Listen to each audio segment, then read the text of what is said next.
alien spacecraft did not crash in Roswell, New Mexico in 1947.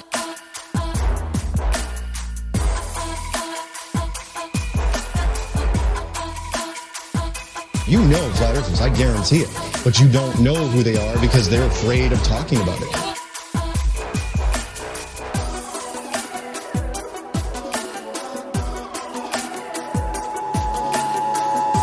This is not a test. This is your emergency broadcast system. Hello and welcome to the 52nd annual Subliminal Deception Podcast, your weekly dose of conspiracy theory bullshit. My name is Cody, and I'm joined by my pal Phil. How are you? Doing all right, Cody. It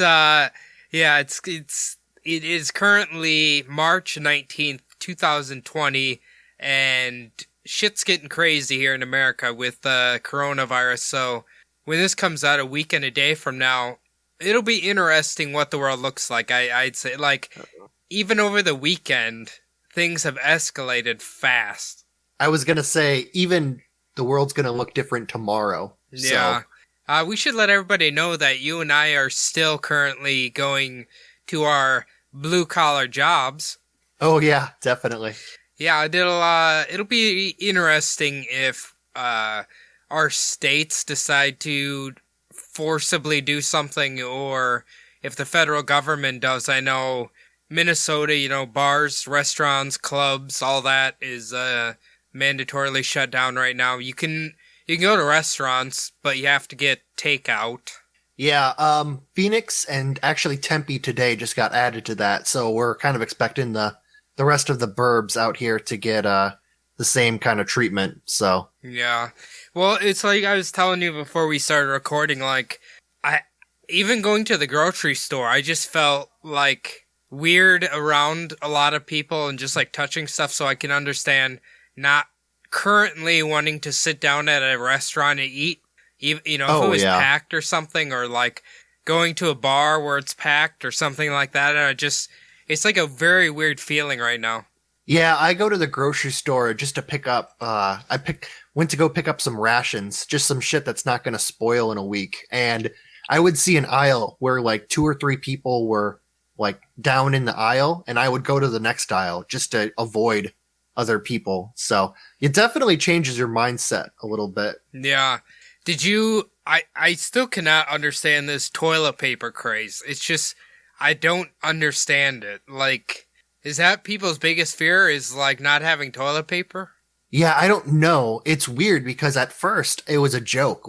People think they're going to shit themselves to death or something. But then it's just people are hoarding. You would see pictures of people with shopping carts full of 38 packs or 36 packs or whatever, the big cubes. What are you doing? Why do you need that much? I don't know. Quick thing before our hot sheets here. The last weekend I was visiting my parents, and they told me one of the kids, he was a young kid, I don't remember what grade he was in, but he was selling squirts of hand sanitizer for $1 each, and Nice. He ended up getting expelled from school. Really? Yeah, because he was extorting his classmates for squirts of hand sanitizer. Well, everyone's going to get that $1,000 check here pretty soon from Trump, so I guess capitalism is dead. Yeah, it's, I don't know. That will definitely, I don't know if it's enough, but it'll definitely help those who aren't currently working or whatever, and their companies aren't giving them relief pay or whatnot. Yeah, who knows? I mean, like we said, by the time this comes out, that shit might have been fucking canceled, so who knows? That's true. All right, let's move on to our hot sheets for this week. We're going to do another ring of Madam Bennett's World of the Unusual. Now, this issue is taken from February 17th, 1981. It's funny, right next to her article, it says, Indian dance brings snow to a troubled ski resort. I'm sorry, but quit dancing because we don't want any snow ever. But anyway, let's do Bigfoot raids man's deep freeze. Okay, this is a good one here. A brazen Bigfoot looted a farmer's deep freeze, then escaped in a hail of gunfire. The trackers later found 14-inch long footprints in a nearby woods. Farmer J.L. Tummy of Fairview, Kentucky, says he's pretty sure his shots missed the beast. He says he was watching TV when he heard a racket on the back porch of his trailer home. He grabbed a pistol and raced outside to see the beast fleeing. The deep freeze had been opened and ransacked. Tummy says he emptied his pistol at the beast. Neighbors rushed to the scene and the following morning discovered the mysterious tracks. I feel like that is now the second time that we have told Madam Bennett's Bigfoot story, and it was in Kentucky. So what's going on over there?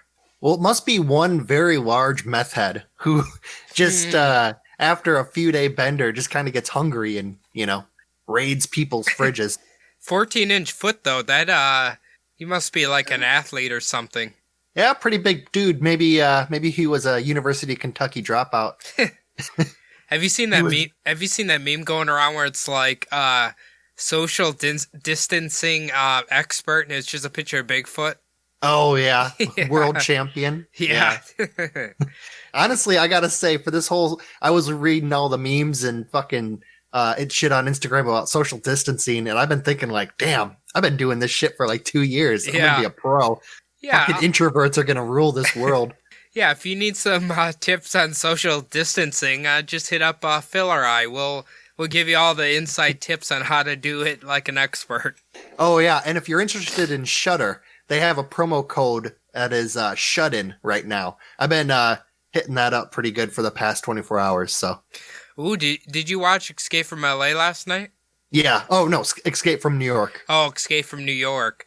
When you told me that, I was trying to think in my head, I'm like, what movie should he watch on there? And I couldn't even remember. I've watched so goddamn many on there. There's so many good ones.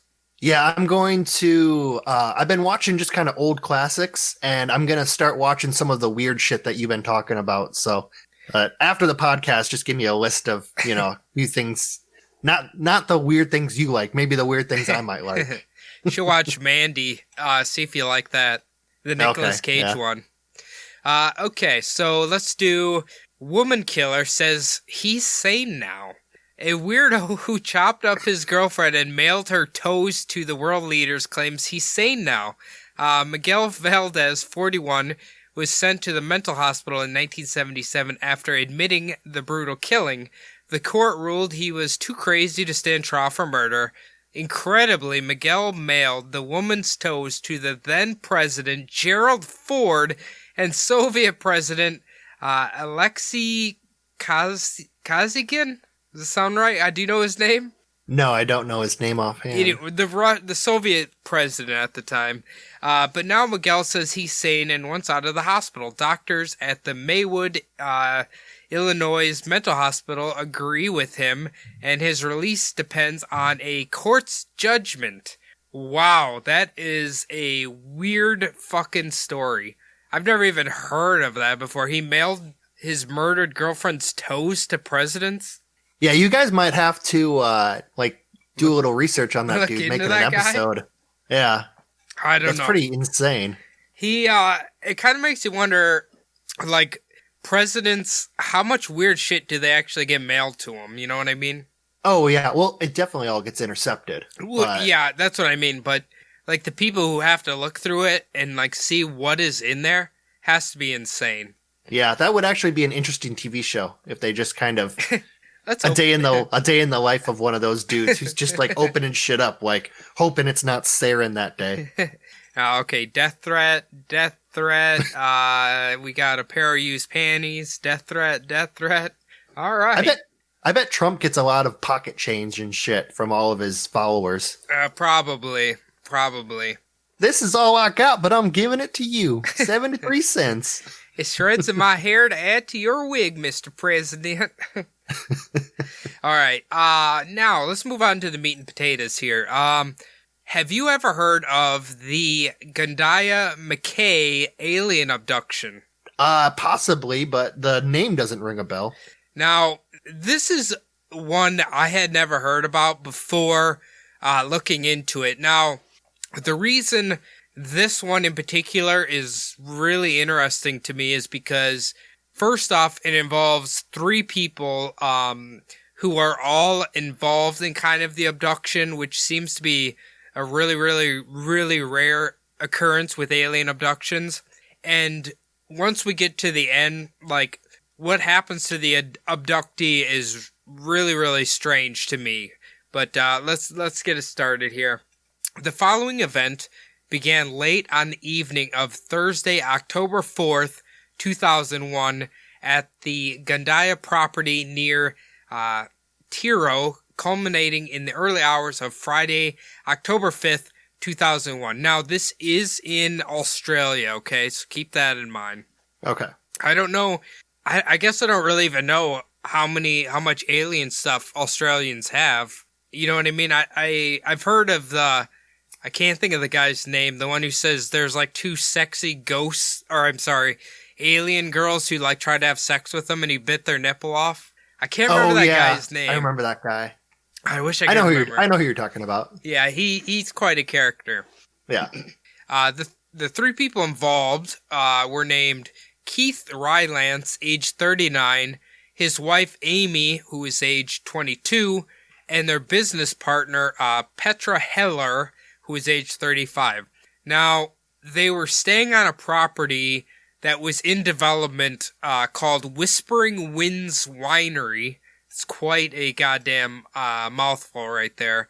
Now, as far as I can tell, they kept calling it a caravan that they were staying on. I think that's just like a camper in Australian. Yeah.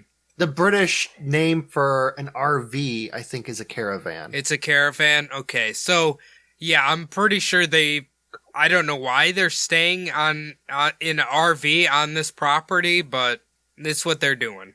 Well, if they're developing it, then maybe, they're just staying in the RV and trying to build a place. That could be it. Yeah, that could be. It didn't really say, like, what their jobs were. Or they could just be dirty hippies claiming that they're going to start a winery. That could be. They're like, we planted 1 grape tree, man. We're ready to go. Sir, you don't own this property or that RV. But this is a winery. That was a great Australian accent, by the way. What if he did that? I'm a sovereign citizen and nobody owns me and the world is mine to do what I want. I didn't know why he turned southern, but... Every Australian gets a parcel of land, and this parcel is mine. Now, prior to the events, at approximately 9:30 p.m., Keith was sleeping in his bed within the caravan. Petra was in her bed, which was located within the annex of the caravan, which I believe is basically the living room, kind of, if you want to call it that. Seems like that's where her bed was. And Amy was in nearby, in the, quote, lounge area of the caravan watching TV. Okay, so that's where the 3 of them are at this exact moment. But they're in close enough proximity to each other to hear any sort of noises and stuff like that. Does that make sense? Yep, I gotcha. Okay. Now, around 11:15 p.m., Petra was reportedly woken up, and when she entered the adjacent lounge, was confronted by an extraordinary sight that allegedly quickly overwhelmed her. A rectangular beam of light was being projected through the open window of the caravan lounge area. This light beam appeared to be truncated at the end. Inside the beam, Petra claims to have seen Amy in a sleep-prone position being carried out head first through the window. Underneath her, also within the beams, were the items that had been on the coffee table adjacent to the couch that Amy had been on. So, apparently the goddamn tractor beam of the alien craft or whatever, they just suck everything up, I guess. Yeah, they're thieving little aliens, it sounds like. They must have had a nice little Barnes & Noble book on the coffee table that the aliens wanted. You have a really funny koozie, and we want that too. Oh, and grab the broad too. There you go. Ooh, Yeah, this kind of reinforces my thought that they could just be dirty hippies, because it sounds like she might be a tiny bit stoned. oh, in you this think situation. so? Okay, I know you've smoked pot before. How many times have you hallucinated when you're on weed? Or are you saying they're on something stronger? Oh, much stronger. It's I'm thinking that they're in the mushrooms grow out in cow patties. Australia has a lot of cow patties, so I've never done any of that stuff, but yeah, I'm thinking maybe. Well, there, I would assume they grow on like kangaroo patties or something. Now, Petra claimed that she had fainted for a brief period of time, obviously being terrified by what she was looking at. But when she regained her consciousness, she was in such a panic she began screaming. This, in turn, awoke Keith, who then ran into the area where Petra was, and quickly noticed that not only was Petra in a complete state of shock, but also that all the items that were on the coffee table were now laying right in front of that window that Petra said pulled Amy, or the light pulled Amy out of. So it's like it pulled her, got the coffee table stuff, but somehow managed to pull only Amy away and leave the coffee table stuff. You know what I'm saying? Kind of like a thresher. It just pulled out what it wanted, and all the other crap just left spilled it there. away. Yeah, that's interesting. They're like, maybe we don't need this angry cat, cat meme, coffee table book anymore. You know what? That Garfield stick-on fucking window puppet. Just leave it. Just leave it. It's fine. I love Marmaduke, but then I learned this was Peanuts, and I said, listen, Quacky, we don't need that. Just get the girl. We're getting out of here. Send it back. Yeah, fuck Peanuts. I only want Marmaduke. All right. So, upon a closer look, Keith noticed that the screen leading outside had a vertical slit in it and also was cut along the bottom. Now, at this point, Keith wasn't exactly sure what was going on, but he didn't see his wife, so he figured I should probably see where the fuck Amy was, because I can only imagine in his mind maybe he thought it was like a robber or a burglar, or you know what I'm saying? Or Paul Hogan, of course. I would immediately, if I was in Australia and my wife was gone, I'd immediately suspect Paul Hogan. I've heard that when Paul Hogan breaks into your house, he's very nice because he makes a nice slit in your screen before he sneaks in. He doesn't want to just tear it to shreds. Well, he does have the knife, and he probably at the time was the biggest celebrity in Australia at the time. So. 2001? Was that 2001? Oh, okay. I think he might have been. He was a Subaru actor. I remember that. That's I thought this was more like 91. No, 2001. 2001? That he's the reason that everybody thinks Subarus are made in goddamn Australia. Oh, yeah. Well, they're just popular in Australia. Well, that too, but I thought for the longest time they were an Australian car, but then I learned it's just a Japanese car, and he was the fucking voice for it or whatever. Well, they do have the Outback. That's true, and the Forester. And all the and the Baja. Remember that one? The ugliest car ever made? Oh, yeah. Well, I think the Aztec was the ugliest car ever made. Okay. Yeah, okay. You got me there. That fucker was... Jesus, that was fucking ugly. My brother rented one when he came to Iowa one time. Ugh. Ooh. Yeah. But it's not automobile talk, it's alien talk right now, so... All right, now... Keith was looking around. He couldn't find Amy within the caravan itself. So he went over to Petra and got her to calm down, kind of relax a little bit. And then he's like, "Hey, you know, what happened? What's going on? Where's Amy?" Then Petra told Keith that his wife had been abducted by aliens. Now Keith obviously didn't really believe this. He just thought she was manic and just, there's no way his wife got abducted by aliens, right?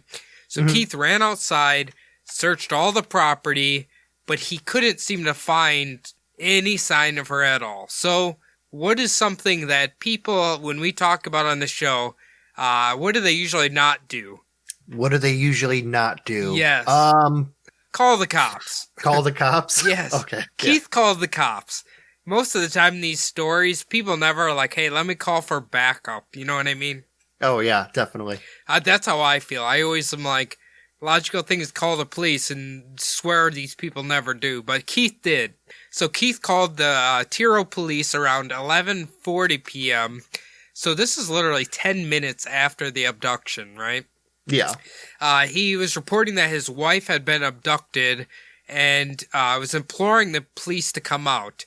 Now, the Manning status at the time meant that there were some delays in the police coming out, but about an hour and a half after the call was made, Senior Constable Robert Margina from Tiro and an officer from Maryborough arrived on the scene. So I'm taking that as they were so undermanned that they couldn't come out right away. Well, that's what they said. It is possible that they were just eating some Nutella and wanted to let it settle first before they got in their Outbacks. This is Australia, Phil. They're eating Vegemite. Vegemite. Damn it. That's what it's called. Okay. I would recommend England. I would recommend anybody go out and buy a can of Vegemite and see if you can eat it, because it is something else, man. I know they love it there, but it is so salty, tastes funny. I know it's an acquired taste for sure. Definitely. Yeah, no, I was racking my brain for that 20 seconds thinking what it was, and I just went with Nutella, but yeah, Vegemite, that's what I was wanting to say. Nutella's much better. Oh, yeah, definitely. Now, when the police initially arrived, they just figured there was probably foul play involved. Perhaps Keith was attempting to cover up that he had murdered his wife or something like that. That makes sense, though, right? That's what I would immediately think. That's why it's, you were saying that you never hear this. That's like a thing, like when your guys' show was someone's abducted and it's like, well, we better call the police in about 3 days. Yeah. You know? Yeah. They don't call them 10 minutes after the incident happened. Yeah. Which makes me think there's not, immediate foul play for that guy. But surprisingly, the police, were kind of looking around his house, just kind of checking it out. And when they began to investigate a little deeper, some of the bizarre things that they found would change their mind that, Keith hadn't done something to his wife. Now, it appears that when Keith made the initial call to the police, he didn't mention the whole being abducted by a UFO thing over the phone. Okay, that makes sense, right? It's smart. Yeah, it's a smart move. Because you'll probably get committed if you call the police talking about that. But when the police got there, then Keith told them basically what he believed happened. Both Keith and Petra informed them that they believed that Amy had been abducted by a, quote, spaceship. Now, like I said, the police officers were a little taken back, so they decided we better call him back up. So they called up Sergeant John Bosanjak. I think that's his name, Bosanjak. Sorry if I pronounced it wrong, Mr. Bosanjak. Anyway, he was the officer in charge of the Tiro Police Department. Now, John had been sleeping at home, but being that it was such a bizarre call, he decided to get his ass up out of bed, take a shot of Vegemite, and drive down to the property. Now, with the three officers on the scene, they all remember noticing how upset both Keith and Petra were, and the particular cut that was made in the screen window that I had mentioned. Like, your hypothesis is that it's just Paul Hogan. Apparently they'd never seen Paul Hogan breaking into a house before. Yeah, it might be a first. But I would still suspect it. Now, another thing is a flowering bush, commonly known as yesterday, today, and tomorrow, was located immediately outside the left side window, which was the cut screen window, and it had indications of possibly being affected by heat or another mechanism alongside its right side. Oddly, another flowering bush, a hibiscus, located immediately on the right side of that flower, near the window, had zero effects of like burning or heat or anything on it. You know what I mean? So it's almost like there's a projected heat or something coming almost directly through that window that affected the flowers there. Could have been Paul Hogan's genitals, though. You know, you never know. It's just. I thought you were going to say it was like his Subaru Forester's engine burning the flowers when he drove it up to the window. Yeah, it could have been that. The exhaust, him revving the engine. Get in the car, baby. I could just see him just plastered driving his Subaru up there thinking it was a drive-through. Like, I don't know what a famous Australian drive-through company is, but... Probably shrimp. Yeah. What, Long John Silver's? He thought it was a Long John Silver's there? He's probably like, hey, is this Outback? Oh, Outback steak. Yeah, Outback Steakhouse. I need some microwave steaks. Can you send them my way, please? Could you give me a $35 microwaved fucking sirloin steak? Thank you. Now, continuing on with the story here, while the police were actively doing their investigation, they received a phone call, which was taken by Keith, and a woman was calling from Mackay, indicating that she had taken a somewhat distressed and apparently dehydrated young woman from a BP service station on the northern outskirts of central Queensland, Queensland city of Mackay, about 491 miles north of where their location is currently. So, now the young woman who had been discovered 491 miles away was Amy. So, how did she travel that far, that fast? What says you, Phil? Well, I'm guessing that the aliens probably picked up the Vegemite sandwiches on the table, and they accidentally picked up the girl along with it. And then when they realized it, they're like, fuck, should we take her back? No, just drop her down there. It's fine. Humans are pretty resourceful. She'll find her way home. What if aliens, the only thing they could eat on Earth was Vegemite? Yeah, probably why they haven't shown up here that much. But they're not making nearly as much Vegemite? Yeah. Well, then everyone would have to start eating it if you wanted that tech. The person from the hospital informed Keith that Amy was going to be okay and was not harmed. Now, while still on the phone with the hospital, Keith handed the phone to the police officers, and they verified that Amy was alive and somehow very far from their current location. So, again, Keith is doing the right thing in helping the story, right? Yeah. Now, everybody's probably wondering what exactly happened to Amy.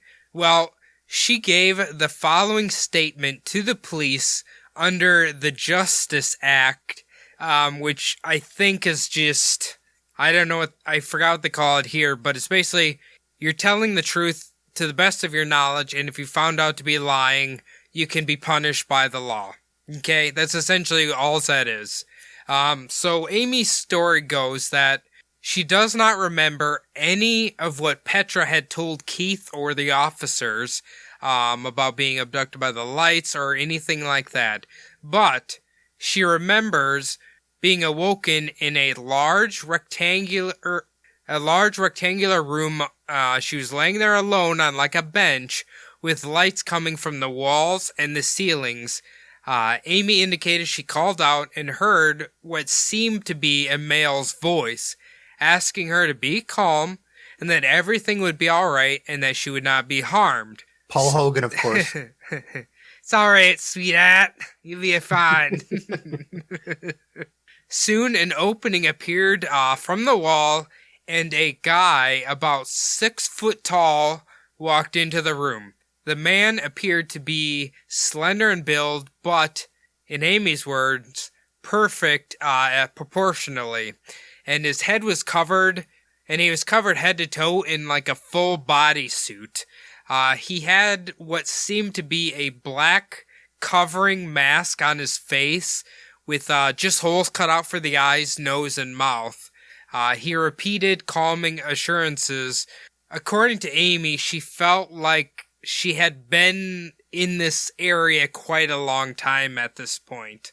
The alien told her they were returning her to a place not far from where they had taken her because the lights were wrong at the property and it wasn't safe. She then indicates she found herself lying on a bed and falling asleep. So I feel like this part right here sounds almost identical to most alien abductions, right? Yeah, well, most alien abductions, everyone kind of remains asleep. Like, imagine if Petra would have just remained asleep. The aliens would have brought her back to the, caravan. There would have been no cops there. Because I imagine the lights were wrong. Probably means they saw all the cop cars. Right. It's like, we can't drop her there now. There's fucking... The two people are awake, and there's all these fucking cops here, so... They just said, "Oh, well, we'll drop you not far," but not far for them is probably 15 seconds to go 400 miles. Yeah. It's like, could you maybe drop me 20 minutes away, or 20 feet in the woods or something? Not half the fucking country away. Maybe they're like the Pittsburgh Steelers of the alien world. They just can't do anything right. Yeah. Well, they probably would have fumbled her onto the ground. I mean, technically, they kind of did, because they just dumped her on the ground, right? Well, did she say she woke up on the ground, or she said she found herself in a bed? I'm about to get to where she wakes up next, but no. Oh, okay. Essentially, she woke up on the bed. The alien guy came in, said, "Remain calm." Something about the lights weren't right, and they were going to drop her off close to where she was. And then he, kind of put her back to sleep, and then she was laying in a bed. Essentially. That'd have been a cool time to take a request. Like, would you mind just dropping me off at Disneyland? Or I've never seen New York before. That would be cool. Can you take me to Hell's Kitchen? I need to see Chef Ramsay, please. Well, it was 2001, so I don't know. He might have been still running his own show. He's still the amateur. Yeah, he's just a novice chef at that point, learning how to cut onions and shit. He barely time travels. All right, so the next thing Amy recollects is that she woke up on the ground with trees all around her. She felt disorientated, but she could smell the ocean, and indicated that she was not sure how long she tumbled through the bushland, but seemingly to her at this time it had seemed like a really, really long time, and she felt like she wasn't even making any progress trying to get out of the forest or whatever, essentially, right? Mm-hmm. Amy then came out onto a road that looked like a highway and saw a light for a gas station. She walked into the station where staff, seeing her in distress, offered her some assistance. Amy accepted some water as she felt somewhat dehydrated. Initially, Amy was not able to answer identifying questions and didn't know where she was. Amy indicated she felt tired, sore, drained, and lethargic. She asked the woman at the service station to take her to the hospital, as she didn't know where else to go at this point. So the woman and her friend who worked at the gas station took Amy to the hospital. That's really nice, right? Yeah. Now, at this point, when she's in the hospital is when they contact Keith. So basically, the two of these people have had very different nights up to this point, right? Definitely. So after they got the call and everything, the police arrived at the hospital to get Amy's statement that I basically just gave her. She was offering to put her in a hotel room until Keith arrived, but she declined, and Keith and Petra came to the hospital to see her that afternoon because she was okay. She was just wasn't really sure how the hell she woke up in a fucking forest. You know what I mean? Yeah. Damn, they made them drive 400 miles to go pick her up. You'd think they'd just put her on a plane and, Well, I mean, I'm assuming at this point, the police are still suspecting foul play, right? Yeah. You'd almost have to, but... The story's too crazy. Yeah, it definitely is. Now, this is the part that I think's really interesting, right? Now, some things that they noticed after finding Amy. She was adamant that she was not under the influence of drugs or alcohol, but it doesn't really say if she had actually been tested or not, so maybe you were right on that. But even a person on mushrooms, how the hell would they get 500 miles away? I don't know. You know what I mean? Could have been mushrooms laced with a little cocaine. Maybe she probably. ran it. Meth, probably. Meth? You'd have to be on meth to run that far. Yeah. Now, the other thing is she had an interesting triangle arrangement of marks on her inner right thigh that they found, which it seems like alien abductions, that's kind of a common thing as well. Now, she had dyed her hair earlier in the week, but when they found her, it's like her hair had grown. You know when you dye your hair and it starts growing, you get your roots of your natural color start getting exposed, right? Yep, your roots start popping out more. Yeah, when they found her, that had already began to happen, and I thought this was pretty funny. They listed it as certain parts of her body that had been, quote, shaven. The hair had been growing back way faster than it should have. I'm assuming that means pubes and armpits, probably. Well, legs and, yeah. Oh, probably. Legs too, yes, I'm sorry. I always forget, as men, we don't shave our legs. Probably normal places that women shave, yeah. Well, yeah. What, you said 2001, so I'm guessing that the hair trimming was starting to get a little more popular that time, too. I think it's been popular for a long time, Phil. Well, no, I mean, like in the 90s, people started shaving their pubes off, so... Yeah. Not real. If this would have been the 70s, they wouldn't have noticed anything. You know, it's all, everything was fair game back then. So. Dude, in the 70s, if they saw her with a shaven areas, they would assume that she would have been abducted. Are you a witch or something? Yeah. Where's your pubic hair? Have you never went through puberty before? This is some kind of lizard lady. Now, basically the whole point of the hair roots and the body hair is that it basically indicates that she had been gone for a really long time, which kind of makes you wonder if this was actually an alien abduction, but she physically was only missing from the world for about, an hour or two, but somehow it indicates like she had been gone for probably like a week or two. How... If the aliens abducted her and took her to God knows where time operates differently, you know what I'm saying? Yeah. Does that make you wonder about that? There's a couple different things. I mean, they could be those like the interdimensional aliens, whatever you would want to call them, where they might have taken her to a different like dimension where time moves differently. Also, moving at the speed of light fucks with time a lot.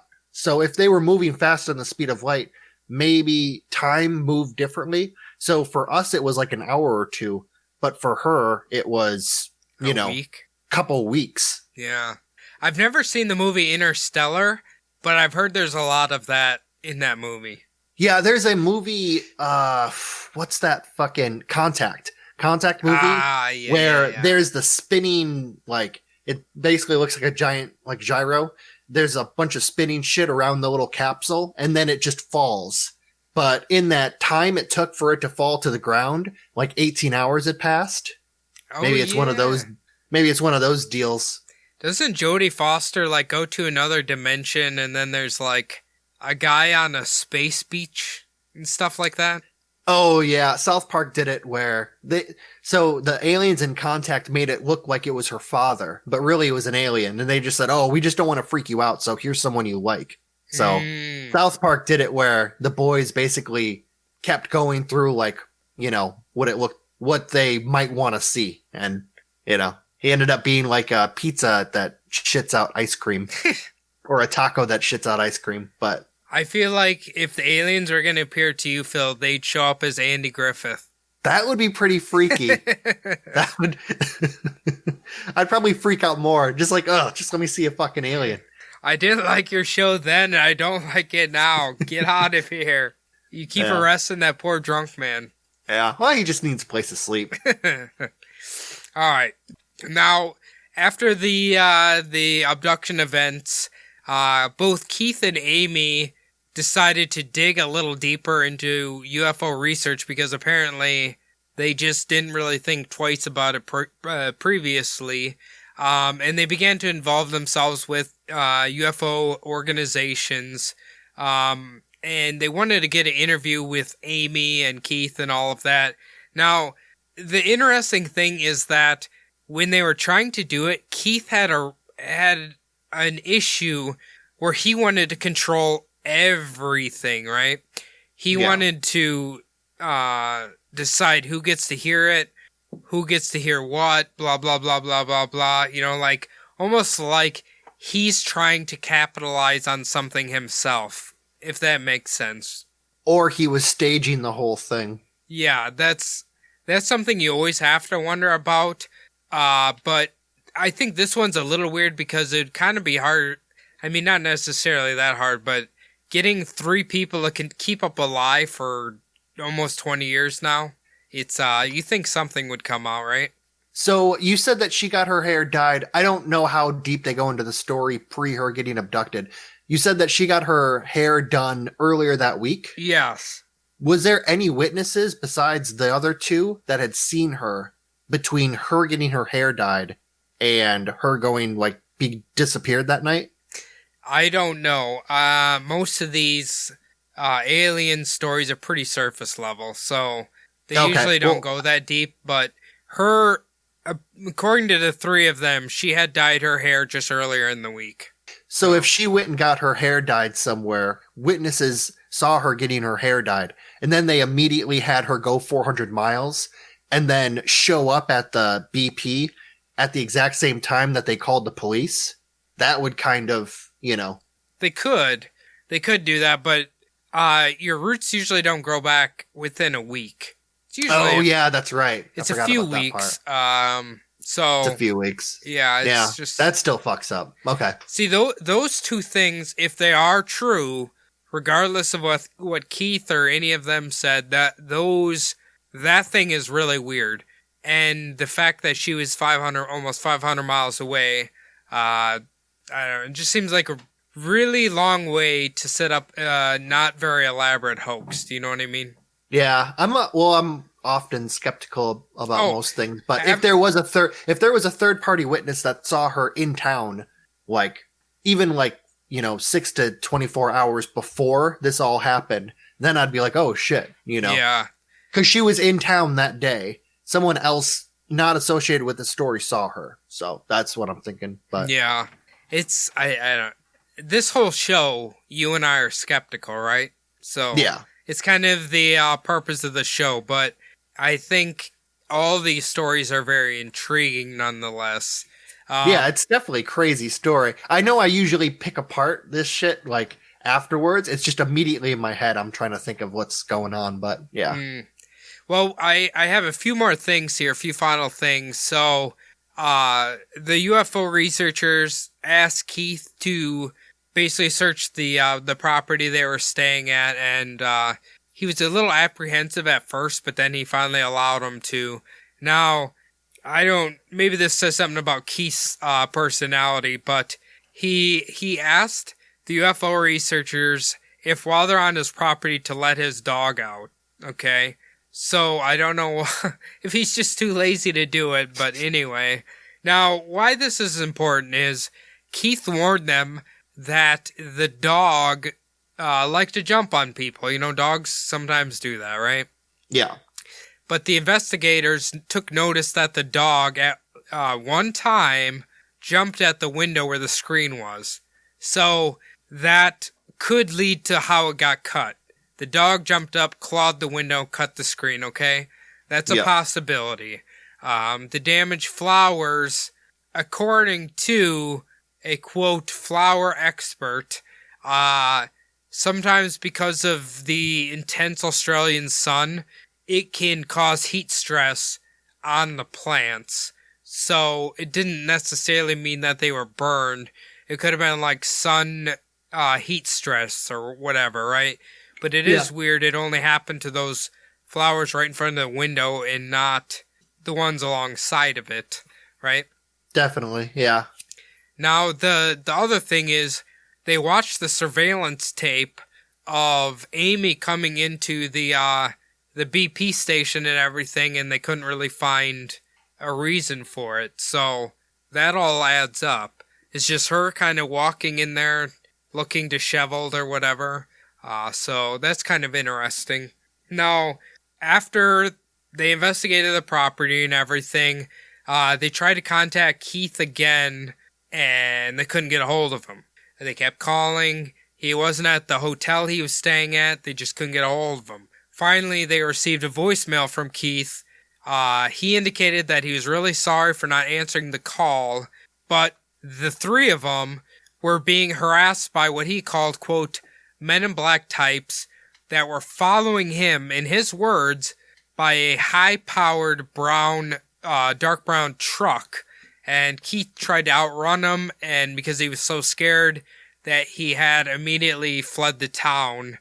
And basically, after this, Keith, Amy, and Petra decided to just keep silent about the entire situation. No more interviews, no nothing. They're just done with it. They don't want to talk about it anymore. Yeah, of course, the weird-looking guys without eyebrows wearing fedoras follow them around in their fucking, what did we used to say? Is like a fucking Rambler from the 50s. Oh, yeah. I don't know what antique fucking auto dealer he got that from, but I just what kind of a high-powered dark brown 4x4 could you have in 2001? Yeah, I don't know. Could have been an old one of the ones from like the 80s, I suppose. In Australia, it was probably a Geo Tracker. A Geo Tracker? Yeah. It's just a Geo Tracker chasing him down the road. It had that powerful, just the one wheel, but it was really powerful. You remember our friend who thought that those are the most badass things he's ever seen in his life? The one wheel wonder? Yeah. I remember that shit. He had to push it down a hill to start it. I've heard I've heard he still lives and works in our hometown. I think he runs the bar there. Yeah. The bar. Yeah. Do you follow him on Facebook or something? No. I've been told. Okay. Anyway, Phil, so I want you to give me your breakdown of this abduction case. What does your gut feeling tell you about the three of these people? I mean, it is an interesting case. There's not a lot of cases of alien abductees having a witness, like someone actually witnessing them being abducted. If there is, they're usually like in a trance-like state, and they don't remember actually seeing the person until they get hypnotized, like 20 years later. Yeah. To the being witness to the abduction. Usually they take care of the witness too. It's all very convenient. If there was like witnesses in town that had seen her like the day of that she got abducted, then I'd be like, holy shit, that's crazy. Cause they saw her with the, dyed hair. And then all of a sudden that night she shows up 400 miles away with roots growing out, Yeah. And her, she's all disheveled and it looks like she's been on a 2-week adventure, even though it's only been a few hours. So it's all kind of convenient too, how it ends with Men in Black following them around. I mean, it's a really good story, and it'd be like, I'd love to see it in like movie form. I do know I've heard of this story before. Oh, okay. And it's really good. I mean, if you could have 100% solid proof, that's like it. That's the smoking bullet of she was in this town at 6:00 that night, and then 400 miles away a few hours later. You know what I mean? Like, that's the perfect smoking bullet or smoking gun, you want to call it.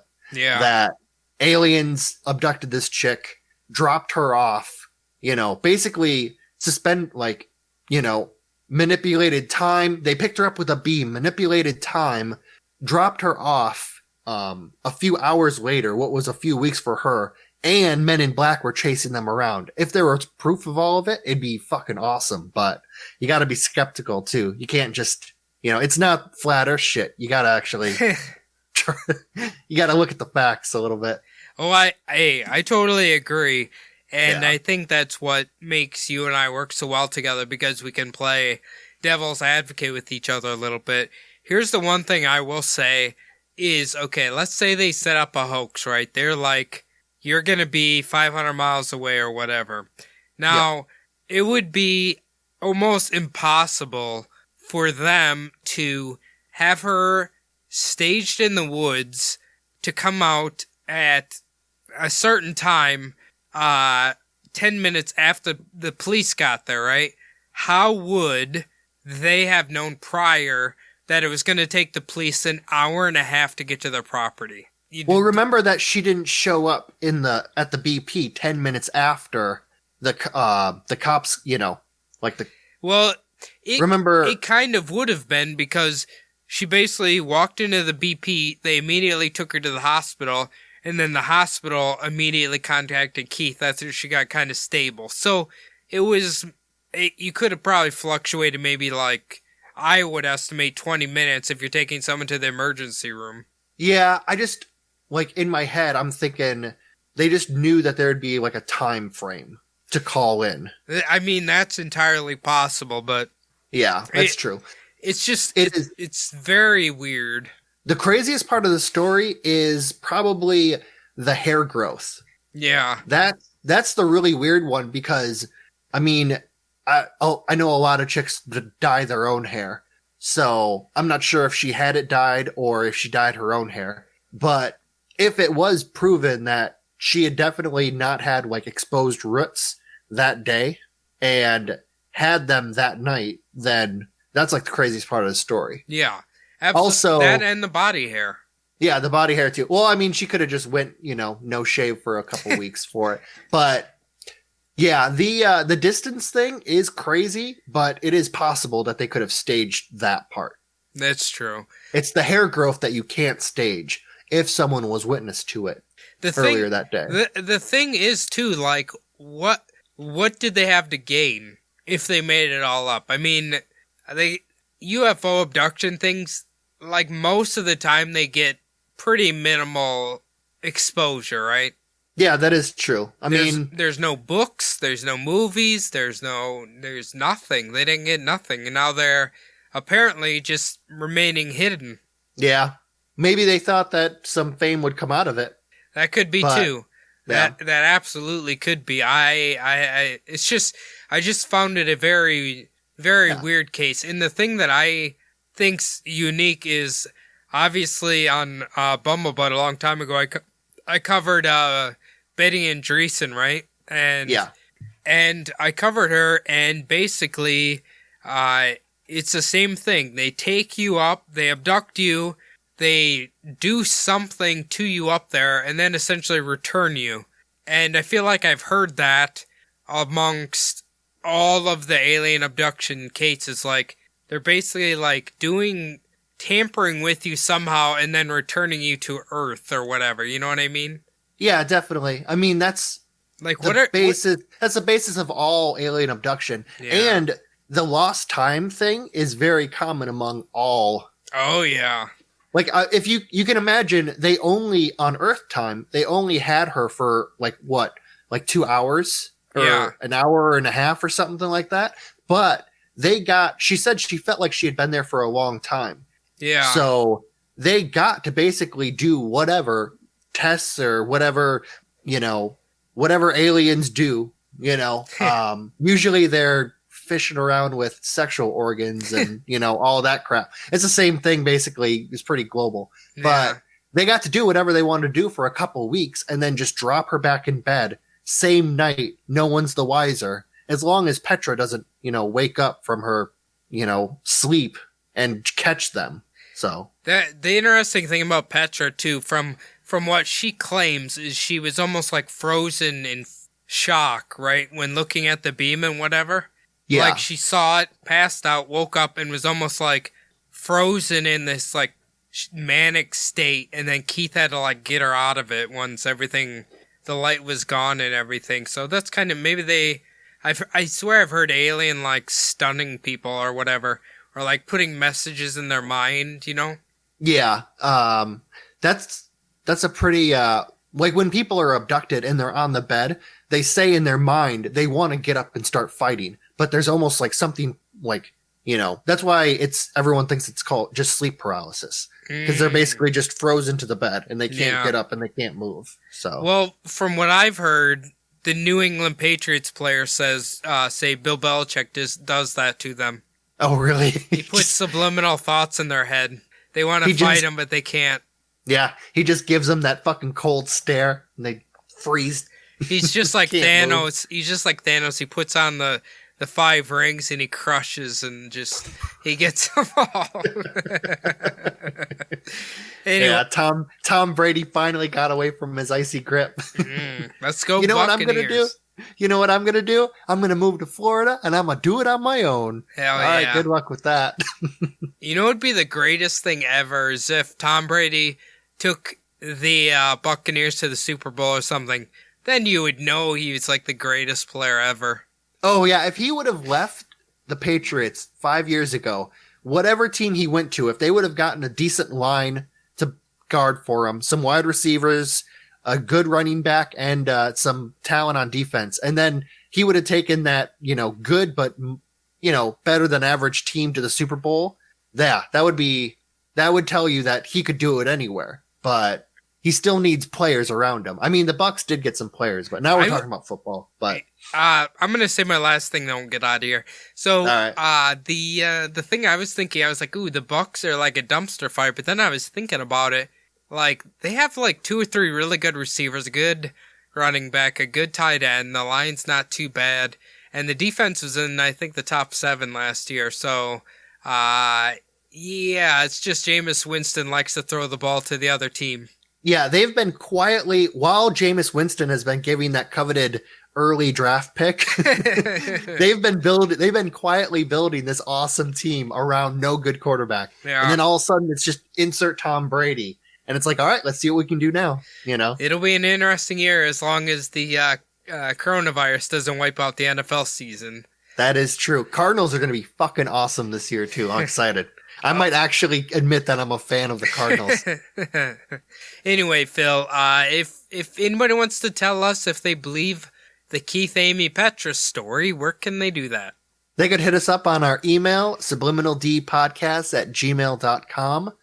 We've gotten a few emails in the past month, so thank you for that, all of you guys. We also have Instagram, Subliminal Deception Podcast on IG. That's actually the best way to get a hold of us. Thanks to all the, listeners out there who have sent us both messages on our personal emails in the past few weeks. Mine's SDPodPhil. I do check it now and I do post things ever since I went on vacation in frozen fucking Iowa. Cody, you've also got some? Yeah, I just want to shout out your meme you posted, I think, today or yesterday. That was a good one. Yeah. Yeah, you can follow my Instagram at Cody's above. Hit me up, talk to me if you'd like. You can follow my other podcast at Bumblebutt Podcast on Instagram, or search for it on your favorite podcasting application. The last thing we need you to do is to log in iTunes and leave the show a 5-star review. It doesn't really matter what you say. If you are a Spotify user, just hit that follow button and then you get updated every time a new episode drops. Otherwise, guys, we'll see you next week. All right. Thanks, guys.